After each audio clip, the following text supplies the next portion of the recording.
Right now, the United States and Iran are locked in one of the most dangerous confrontations the Middle East has seen in years. What began as targeted strikes has rapidly evolved into a wider conflict that is now pulling military forces, global trade routes, and political leaders into a fast-moving crisis. Over the past 2 weeks, the situation has escalated dramatically. American forces have been targeted across the region, retaliation has continued from multiple directions, and the war has expanded beyond a simple exchange of attacks. At the center of the latest development is a decision by the United States to deploy thousands of Marines toward the region. On the surface, it may sound like a routine military movement, but when combat-ready expeditionary forces are rushed toward an active conflict zone, it signals that planners believe something much bigger could be unfolding. The deployment now underway involves roughly 2,500 U.S. Marines moving toward the Middle East aboard the amphibious assault ship USS Tripoli and accompanying naval vessels. These units are not logistical support teams or rear-line personnel. Marine expeditionary units are designed for rapid crisis response, securing embassies, evacuating civilians, reinforcing bases, or launching limited combat operations if necessary. Their arrival suggests that Washington wants immediate military options available as the conflict develops. At the same time, Iran has vowed to continue its campaign against American positions in the region, warning that attacks will not stop while foreign military pressure continues. With both sides signaling determination rather than restraint, the current moment may represent the beginning of a much longer and more complicated confrontation. At first glance, this conflict might appear to be another regional confrontation far away from most of the world. But the reality is that the tension between the United States and Iran has consequences that reach far beyond the Middle East. The region sits at the heart of the global energy system, and any instability there immediately affects international markets. A large portion of the world's oil passes through shipping routes near the Persian Gulf every single day. When missiles begin flying and military vessels move into position, shipping companies, insurance providers, and governments all start to reassess risk. Even small disruptions can push oil prices higher, which then spreads through transportation, manufacturing, and consumer markets around the globe. This is why analysts around the world are watching the situation so closely. If the conflict intensifies and key maritime routes become unsafe, the economic effects will not remain confined to the battlefield. Energy prices could rise, shipping costs could increase, and supply chains could face new pressure at a time when many economies are already dealing with inflation and uncertainty. Governments are therefore balancing two concerns at once: the security implications of the war and the economic shockwaves that could follow. What happens between Washington and Tehran over the next few weeks could influence energy markets, diplomatic alliances, and the broader geopolitical landscape for years to come. The latest escalation did not happen overnight. Over the past several days, a series of attacks and retaliatory strikes have pushed the conflict into a new phase. Iranian forces and allied groups have launched waves of missiles and drones targeting American-linked facilities and positions across the region.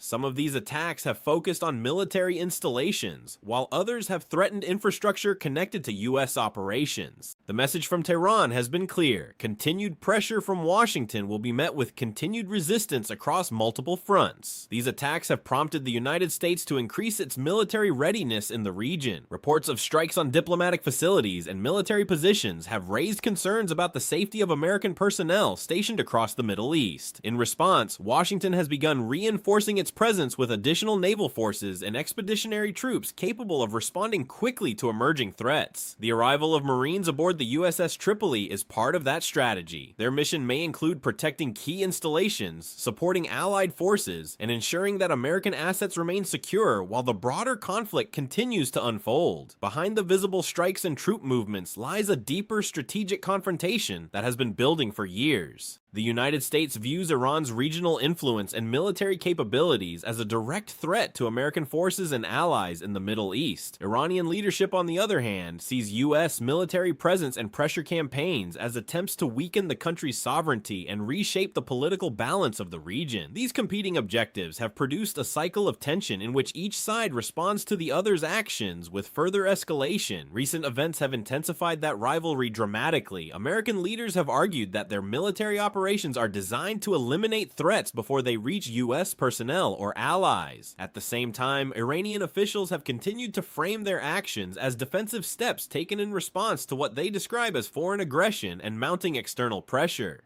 This competing narrative between the two sides has made the conflict especially difficult to calm or resolve because both governments insist they are reacting to provocation rather than initiating it. As long as leaders in Washington and Tehran continue to see themselves as responding to threats instead of escalating them, every new strike or military move risks triggering yet another cycle of retaliation. While military commanders debate strategy and political leaders exchange warnings through speeches and diplomatic channels, the real impact of this tension is already being felt on the ground across the region. Communities in several parts of the Middle East are experiencing rising insecurity as missile interceptions, drone alerts, and large-scale military movements become more common than ever before. Civilians living near strategic infrastructure, ports, or military installations now face growing uncertainty about what the coming days might bring. For these families, the conflict is not an abstract geopolitical rivalry discussed by analysts on television. It is a daily reality shaping their safety, their employment, and their ability to access essential services like transportation, electricity, and medical care. Businesses are beginning to feel the pressure as well. Shipping companies operating in the Gulf region are reassessing their routes, and several vessels have already delayed entry into areas considered high risk. Insurance costs for commercial shipping have surged sharply as the perceived threat level continues to rise. Energy companies are watching developments with particular concern because any attack near oil production facilities or export terminals could disrupt the flow of energy supplies. When global energy markets react to these risks, the consequences spread far beyond the battlefield. Fuel prices climb, transportation costs increase, and industries across the world, many thousands of miles away from the conflict, begin to feel the ripple effects. One of the most serious strategic concerns centers on the Strait of Hormuz, a narrow but extremely important maritime corridor that links the Persian Gulf to the open ocean. Every single day, enormous volumes of oil and petroleum products pass through this passage toward markets in Asia, Europe, and other parts of the world. Because the strait serves as one of the most critical energy choke points on the planet, even the perception that it might become unsafe is enough to disrupt global trade and spark market volatility. Recent tensions have already caused deep concern among shipping operators and energy analysts. If military activity intensifies in or around this waterway, commercial vessels could face potential threats from missiles, drones, or even naval mines hidden beneath the surface. Even a limited disruption could slow the flow of energy shipments and drive global oil prices sharply upward. For many countries that rely heavily on imported energy, this possibility represents a serious economic risk. That is why governments around the world are monitoring the situation carefully and preparing contingency plans in case the crisis expands further into vital shipping routes. Adding another layer of complexity is the broader network of alliances and proxy forces spread throughout the Middle East. The region contains numerous armed groups and political movements aligned with different regional powers. And when tensions rise between major states such as the United States and Iran, these groups can quickly become involved in ways that expand the battlefield far beyond a single country. Attacks may occur across multiple locations at once, creating a conflict that stretches across borders and involves a wide range of actors. This dynamic makes the current crisis especially unpredictable. A strike in one location can rapidly trigger retaliation somewhere else, drawing additional groups and governments into the confrontation. Nations that were not originally part of the dispute may suddenly find themselves responding to threats or working to defend critical infrastructure. As a result, what begins as a direct clash between two states can evolve into a wider regional struggle involving many players, each with their own strategic goals and motivations. For the United States, the stakes go well beyond the immediate military situation on the ground. American leaders must weigh how the conflict will influence national security interests, international alliances, and the domestic political landscape back home. Sending additional troops to the region signals a determination to maintain influence and deterrence, but it also raises difficult questions about the long-term strategy guiding the mission. Lawmakers, analysts, and military experts are now debating whether the current campaign has clearly defined objectives or whether it risks turning into an open-ended confrontation without a clear endpoint. Public opinion also plays a powerful role in shaping these decisions. Previous wars in the Middle East have sparked intense debates within the United States about cost, risk, and national priorities, and those discussions are beginning to reappear as tensions concerns rise again. As the situation develops, political leaders will likely face growing pressure to explain what success would actually look like and how long military operations might continue. These questions are becoming increasingly urgent as new deployments move steadily toward the region. What makes the current moment particularly significant is the possibility that it represents a turning point rather than just another temporary flare-up of tension.